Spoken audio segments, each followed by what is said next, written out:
We open with a split screen.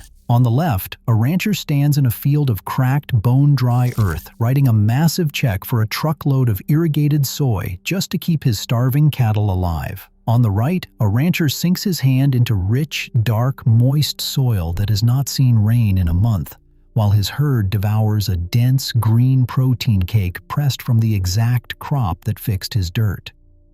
We pose the universal information gap.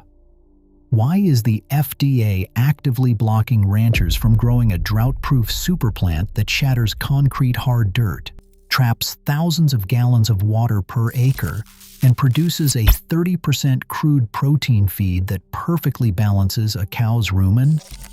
We introduce the shadow mystery. The criminalization of this plant's use as animal feed has absolutely nothing to do with THC or cows getting high.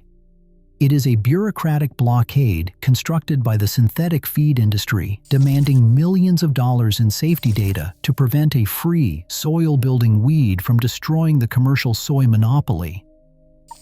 A cattle rancher drags a steel rod into the sun-baked ground. The rod stops cold, just 4 inches down. He leans harder, but the soil will not yield. This isn't just drought, it's the concrete soil epidemic. A silent disaster stretching from Texas to the Dakotas. Decades of plowing and heavy machinery have pressed the earth into an underground wall known as hardpan. Rainfall, no matter how rare or precious, can't soak in. Instead, it rushes away in muddy sheets, leaving pastures starving for moisture. Soil scientists call in the penetrometer, a tool that measures how much force it takes to break through the ground. On these fields, the reading spikes above 300 pounds per square inch. That is concrete-level resistance, enough to snap a root or send water skittering across the surface. In healthy soil, a storm might send only 10 to 20% of rainwater running off. But here, over 70% escapes before it even reaches the roots. The rest pools in ditches, evaporates, or vanishes down the nearest gully. A rancher watches a thunderstorm and sees hope, only to find his ponds still empty the next morning. The grass withers, not for lack of rain, but because the earth has turned against it, sealed off, airless, and hard as stone. The crisis isn't about rainfall totals. It is about a land that has lost its ability to absorb, store, and slowly release water. Each year, the cycle tightens. More compaction, more runoff, more money burned on feed and irrigation. Soil scientists warn that breaking this cycle isn't just a matter of waiting for wetter years. The hardpan acts like a buried lid, trapping roots in the top few inches and starving the soil's microbial life. The deeper layers, where real moisture should linger, are locked away behind a wall of pressure. Without a way to open these underground vaults, every drop of rain is wasted and every inch of pasture slips closer to collapse. The words industrial hemp have always carried a shadow, an echo of suspicion that never quite belonged. At the heart of the confusion stands a plant with a tangled past, Cannabis sativa L. For most of the last century, the legal code drew no line between hemp and its psychoactive cousin. In 1937, the Marijuana Tax Act swept both into the same forbidden corner, erasing centuries of hemp's role as a farm staple. The result was a universal information gap. Generations grew up believing all cannabis meant contraband, and the hard facts about hemp's true nature faded into rumor and regulatory fog. But the story is not so simple. Industrial hemp is not marijuana. The difference comes down to a number, 0.3%. That is the legal threshold for THC, the compound that gives marijuana its high. Hemp, by law and by botany, carries less than 0.3% THC.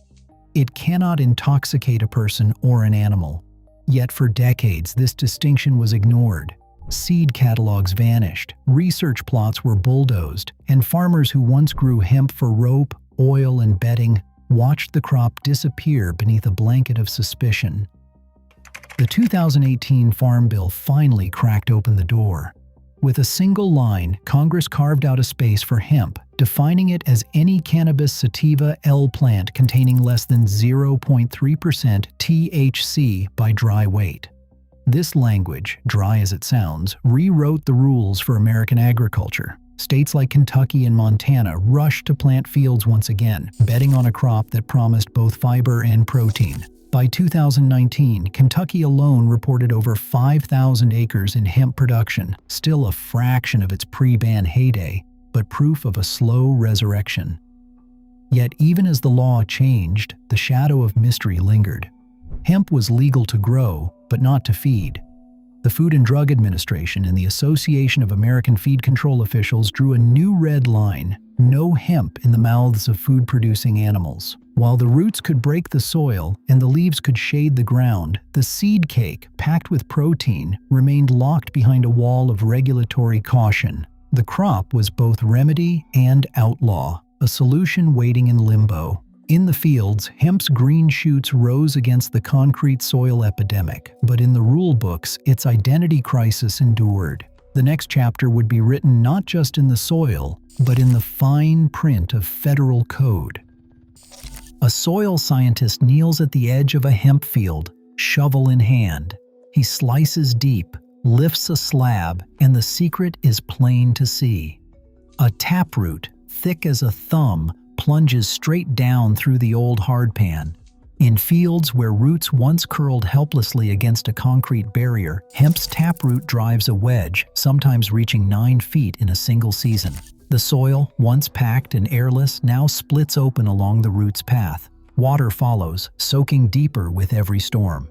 Penetrometer readings that once screamed 300 pounds per square inch now fall below 200 pounds per square inch after just one rotation. The ground, fractured from beneath, begins to breathe again. Above ground, hemp works a second miracle.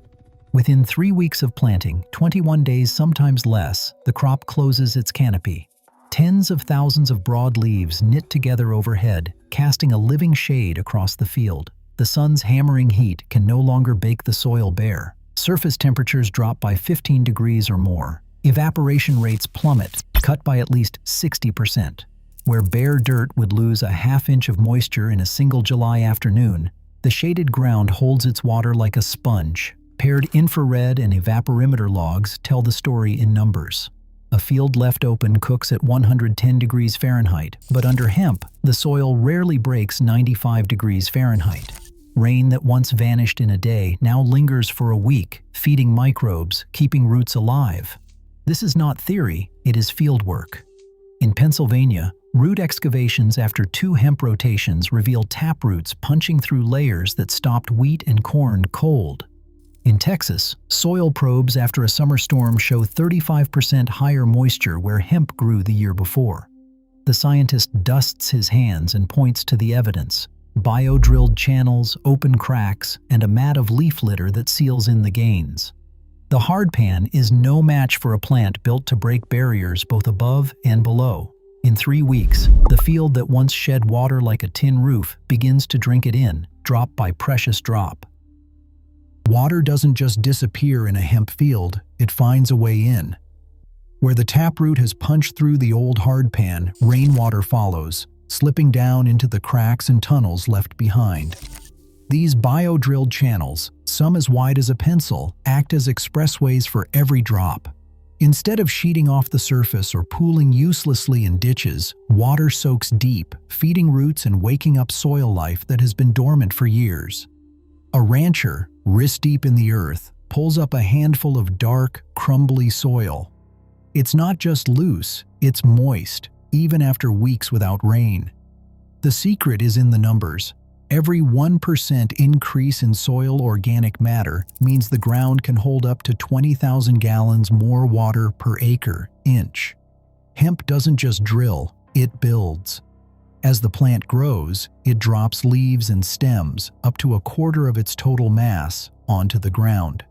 This steady rain of mulch feeds microbes, who turn it into soil organic matter, binding soil particles into spongy clumps. 3 weeks after planting, the difference is visible. Where bare ground bakes and cracks, the hemp plot stays cool and shaded.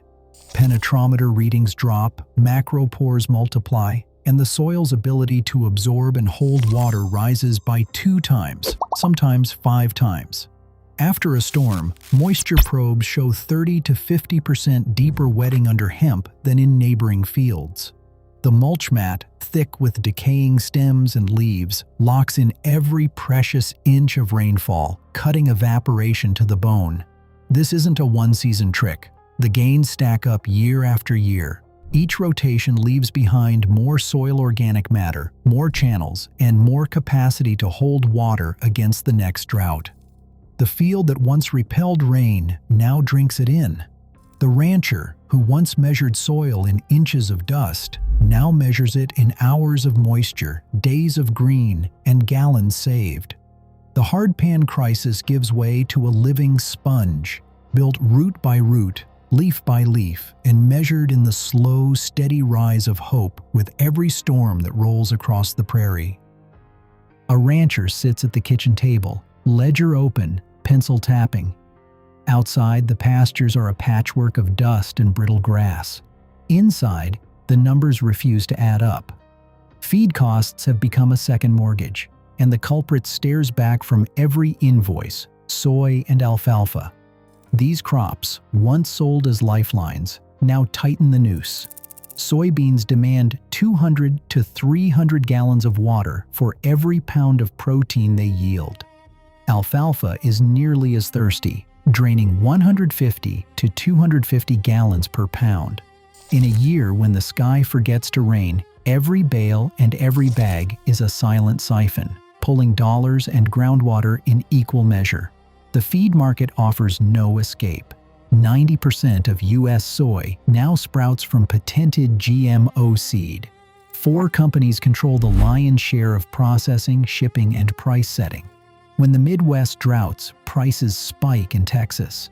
When a barge gets stuck on the Mississippi, the cost of protein feed jumps overnight. The rancher, caught in this web, has no bargaining power. Each purchase is a roll of the dice, with the odds stacked by distant boardrooms. Water is not the only casualty. Chemical dependency is baked into the system. Soy and alfalfa fields are dosed with herbicides, fungicides, and synthetic fertilizers, inputs that leach into rivers and linger in the soil. The rancher pays not just for protein, but for a chemical cocktail that travels up the food chain. The irony is hard to swallow. To keep cattle alive on dying land, the system demands both water and poison, both money and hope. The trap is nearly invisible until the bills arrive. The cost of purchased feed, the hidden price of water, the silent toll of chemicals, all spiral upward, season after season. The rancher's ledger tells the story in red ink. It is not just a business problem, it is a survival problem. The land cannot drink, the grass cannot grow, and the herd's future is mortgaged to a protein supply chain built on scarcity and control. Somewhere on the edge of the property, a field waits for its chance. The answer is not more of the same: more soy, more alfalfa, more water trucked in from farther away. The answer is locked behind a regulatory wall just out of reach. For now, the rancher sharpens his pencil